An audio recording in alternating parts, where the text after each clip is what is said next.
Zixera sat in the corner of the cafeteria at Lunar Academy Station 7, her lunch untouched. She'd been sitting in the same spot for 3 weeks now, ever since her family had transferred to this human-dominated space station.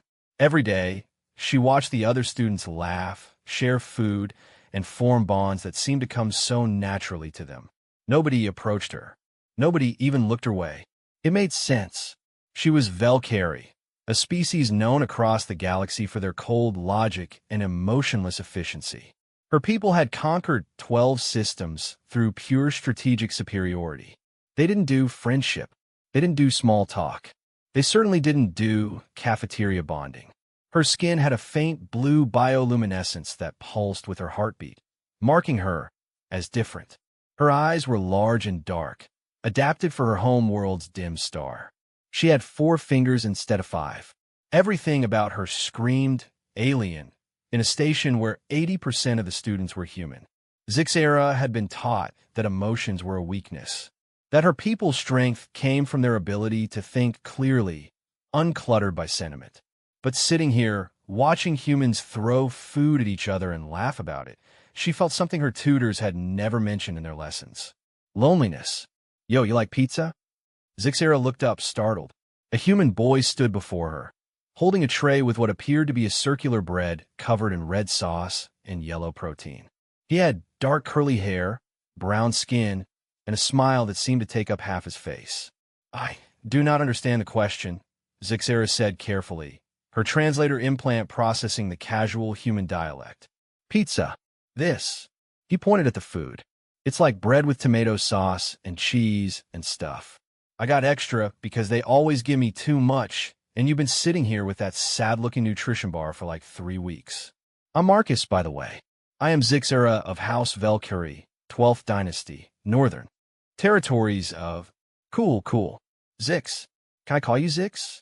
I'm gonna sit here if that's okay. Before she could respond, Marcus had plopped down across from her. He slid half the pizza onto a plate and pushed it toward her. Try it. If you hate it, no worries. But like, everybody loves pizza. It's basically a universal constant. Zixera stared at the food. Her diplomatic training had covered first contact protocols, trade negotiations, and military strategy. It had not covered how to respond to unsolicited food sharing. Why are you doing this? She asked. Marcus paused mid-bite. Doing what? Approaching me. Offering sustenance. Humans have avoided me since I arrived. They whisper about my species' conquest history. They find my appearance unsettling. Oh, Marcus shrugged. Yeah, some people are weird about stuff. But like, you're not your entire species, right? You're just you. And you looked lonely. Nobody should eat lunch alone. He grinned again. Plus, I'm terrible at making friends a normal way, so I just bribe people with food. Works pretty well.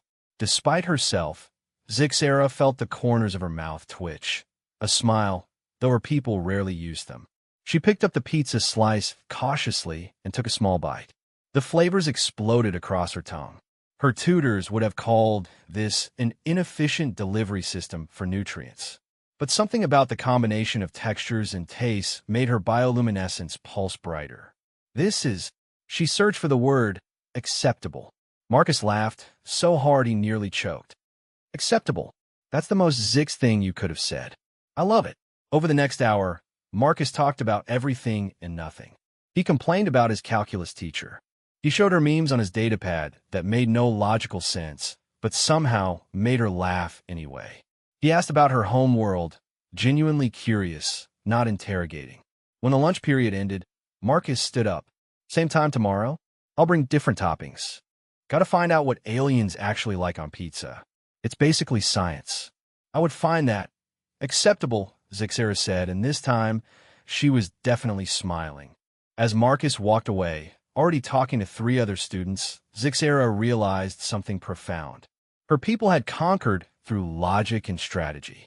But humans had something far more powerful, the ability to see past species, past history, past appearance, and simply ask, "You like pizza?" She looked down at the remaining slice on her plate. Her diplomatic training had taught her about treaties and alliances forged through careful negotiation. Nobody had taught her that friendship could start with cheese and bread, The next day, Zixera sat in the same corner. But when Marcus arrived with his tray, this time with something called pepperoni, 3 other students followed him. Then 5, then a dozen. Within a month, the corner wasn't quiet anymore. It was filled with humans, Velcari, Zentari, and half a dozen other species, all sharing food and stories and laughter. All because one human boy had looked at someone sitting alone and thought, she probably likes pizza, and he'd been absolutely right.